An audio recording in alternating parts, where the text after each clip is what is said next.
നമസ്കാരം. പ്രധാന വാർത്തകൾ.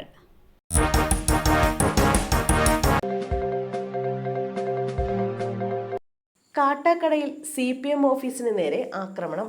4 പേർ പിടിയിൽ. കാട്ടാക്കടയിൽ CPMന്റെ പാർട്ടി ഓഫീസിന് നേരെ ആക്രമണം. രാത്രി 9:30 ഇരുചക്ര വാഹനങ്ങളിലെത്തിയ 20ഓളം പേർ പാർട്ടി ഓഫീസ് ആക്രമിച്ചതെന്ന് ഏരിയ സെക്രട്ടറി പറഞ്ഞു. ഓഫീസിലുണ്ടായിരുന്ന പ്രവർത്തകർക്ക് തലയ്ക്കും കൈക്കുമടക്കം സാരമായി പരിക്കേറ്റിട്ടുണ്ട്. ഇവരെ ആശുപത്രിയിൽ പ്രവേശിപ്പിച്ചു. സംഭവവുമായി ബന്ധപ്പെട്ട് 4 പേരെ കാട്ടാക്കട പോലീസ് പിടികൂടി. SDPI പ്രവർത്തകരാണ് ആക്രമണത്തിന് പിന്നിലെന്ന് CPM നേതൃത്വം ആരോപിച്ചു. ഓഫീസിലുണ്ടായിരുന്ന പ്രവർത്തകരെ ആക്രമിക്കുകയും കസേരകൾ തല്ലി തകർത്തുവെന്നുമാണ് പരാതി. സ്വാതന്ത്ര്യദിനം പ്രത്യേക ട്രെയിൻ സർവീസുകൾ പ്രഖ്യാപിച്ചു.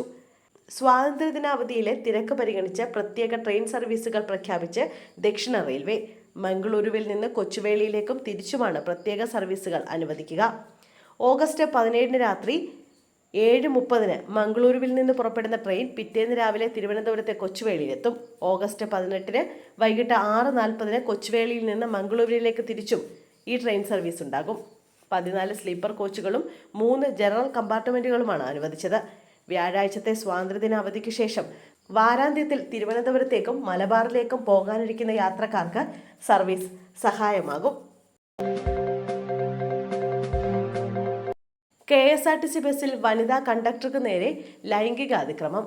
രക്ഷപ്പെടാൻ ശ്രമിച്ച പ്രതിയെ ഓടിച്ചിട്ട് പിടികൂടി.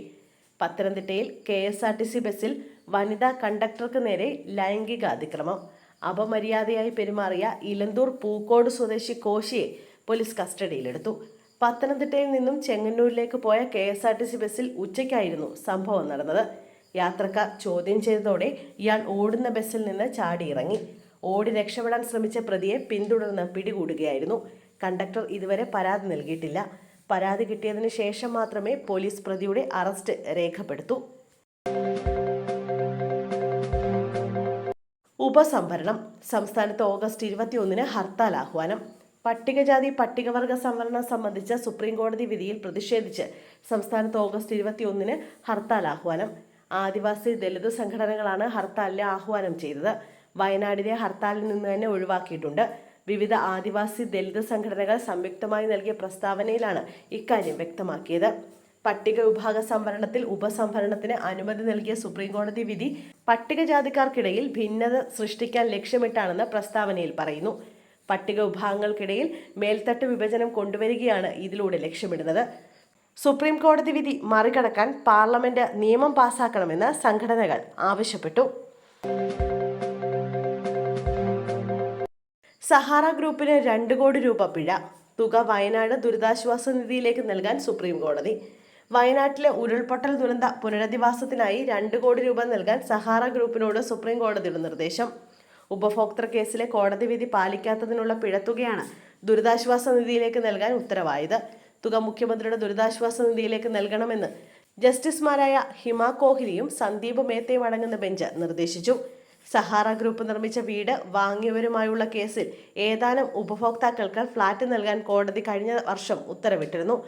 6 തവണ അവസരം നൽകിയിട്ടും ഉത്തരവ് പാലിക്കാത്തതിനാലാണ് സഹാറ ഗ്രൂപ്പിന് 2 കോടി രൂപ പിഴ ചുമത്തിയത്. ഷെയ്ഖ് ഹസീനയ്ക്കെതിരെ കൊലക്കുറ്റം ചുമത്തി ബംഗ്ലാദേശ്. അന്വേഷണത്തിന് ഉത്തരവ്. മുൻ പ്രധാനമന്ത്രി ഷെയ്ഖ് ഹസീനയ്ക്കെതിരെ കൊലപാതക കേസിൽ അന്വേഷണത്തിന് ഉത്തരവിട്ട് ബംഗ്ലാദേശ് കോടതി.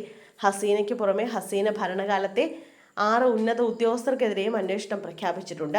ബംഗ്ലാദേശിൽ നടന്ന സർക്കാർ വിരുദ്ധ പ്രക്ഷോഭത്തിനിടെ പലചരക്ക് കട ഉടമയായ അബു സയ്യിദ് എന്നയാൾ വെടിയേറ്റ് കൊല്ലപ്പെട്ട സംഭവത്തിലാണ് ഹസീനയ്ക്കെതിരെ കുറ്റം ചുമത്തിയത്.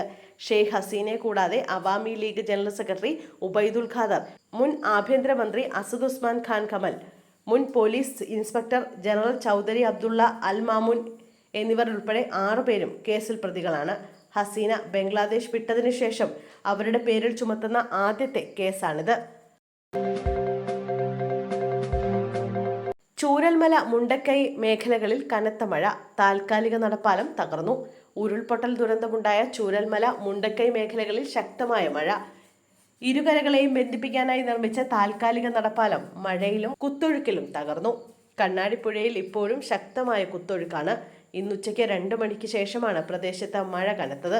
ഇതിനിടെ മുണ്ടക്കൈ ഭാഗത്ത് കണ്ണാടിപ്പുഴയിൽ വീണ് ഒഴുക്കിൽപ്പെട്ട പശുവിനെ അഗ്നിരക്ഷാസേന സാഹസികമായി രക്ഷപ്പെടുത്തി. ഉരുൾപൊട്ടൽ മേഖലയിലുണ്ടായിരുന്ന അഗ്നിരക്ഷാ സേനാംഗങ്ങൾ ഉൾപ്പെടെയുള്ള രക്ഷാപ്രവർത്തകരാണ് പശുവിനെ പുഴയിൽ നിന്ന് കരയിലേക്ക് എത്തിച്ചത്.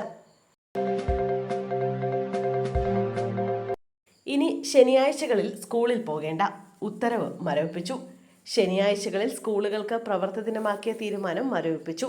ഹൈക്കോടതി വിധി പ്രകാരം പൊതുവിദ്യാഭ്യാസ ഡയറക്ടറാണ് പുതുക്കിയ സർക്കുലർ പുറത്തിറക്കിയത്. അന്തിമ തീരുമാനം ഉണ്ടാവുന്നതുവരെ ശനിയാഴ്ചകളിൽ ക്ലാസ് ഉണ്ടാകില്ല. അധ്യാപക സംഘടനകളുമായും QIP യോഗത്തിലുമടക്കം ചർച്ചകൾ നടത്തിയതിനു ശേഷമായിരിക്കും തീരുമാനമുണ്ടാവുക. ഉടൻ തന്നെ ഇരുവരുമായുള്ള ചർച്ചകൾ ഉണ്ടായേക്കും. അധ്യാപക സംഘടനകൾ നൽകിയ ഹർജിയിലാണ് ഹൈക്കോടതി ഈ നിലപാട് സ്വീകരിച്ചത്. കനത്ത മഴ. കുണ്ടള ഡാമിലെ ഷട്ടറുകൾ നാളെ തുറക്കും. ജാഗ്രതാ നിർദ്ദേശം. ശക്തമായ മഴ തുടരുന്ന സാഹചര്യത്തിൽ കുണ്ടള ഡാമിലെ 2 ഷട്ടറുകൾ നാളെ രാവിലെ 11-ന് തുറക്കുമെന്ന് ജില്ലാ കളക്ടർ അറിയിച്ചു. ഡാമിന്റെ ഷട്ടർ 50 സെന്റിമീറ്റർ വീതം ഉയർത്തി ജലം പുറത്തേക്ക് ഒഴുക്കും. ഇതേ തുടർന്ന് കുണ്ടളയാറിലെ നിലവിലെ ജലനിരപ്പ് 30 മുതൽ 70 സെന്റിമീറ്റർ വരെ ഉയരാൻ സാധ്യതയുണ്ടെന്ന് കളക്ടർ മുന്നറിയിപ്പിൽ പറഞ്ഞു. കുണ്ടളയാറിലെ ഇരുകരകളിലും ഉള്ളവർ ജാഗ്രത പുലർത്തണമെന്നും നിർദ്ദേശമുണ്ട്. പോലീസ് മെഡലുകൾ പ്രഖ്യാപിച്ചു. 2 IPS ഉദ്യോഗസ്ഥരടക്കം 267 പേർക്ക് അർഹത. മുഖ്യമന്ത്രിയുടെ പോലീസ് മെഡൽ പ്രഖ്യാപിച്ചു. 267 ഉദ്യോഗസ്ഥരാണ് പുരസ്കാരത്തിന് അർഹരായത്. പട്ടികയിൽ 2 IPS ഉദ്യോഗസ്ഥരാണ് ഇടം നേടിയത്. ക്രമസമാധാന ചുമതലയുള്ള ADGP MR Ajith Kumar, cyber division SP Harishankar എന്നിവരാണ് പോലീസ് മെഡലിന് അർഹരായ 2 IPS ഉദ്യോഗസ്ഥർ. സിവിൽ പോലീസ് ഉദ്യോഗസ്ഥർ മുതൽ ADGP വരെയുള്ളവരെയാണ് പോലീസ് മെഡലിനായി പരിഗണിക്കുന്നത്. വയനാട് ദുരന്തവുമായി ബന്ധപ്പെട്ട ഏകോപന ചുമതലയുള്ള ഉദ്യോഗസ്ഥനാണ് അജിത് കുമാർ. ഓൺലൈൻ കേസുകളുമായി ബന്ധപ്പെട്ട നിരവധി കേസുകളുടെ ചുമതല വഹിച്ച വ്യക്തിയാണ് ഹരിശങ്കർ. ഇത് പരിഗണിച്ചാണ് ഇരുവർക്കും പോലീസ് മെഡൽ നൽകാനുള്ള തീരുമാനത്തിലേക്ക് എത്തിയത്.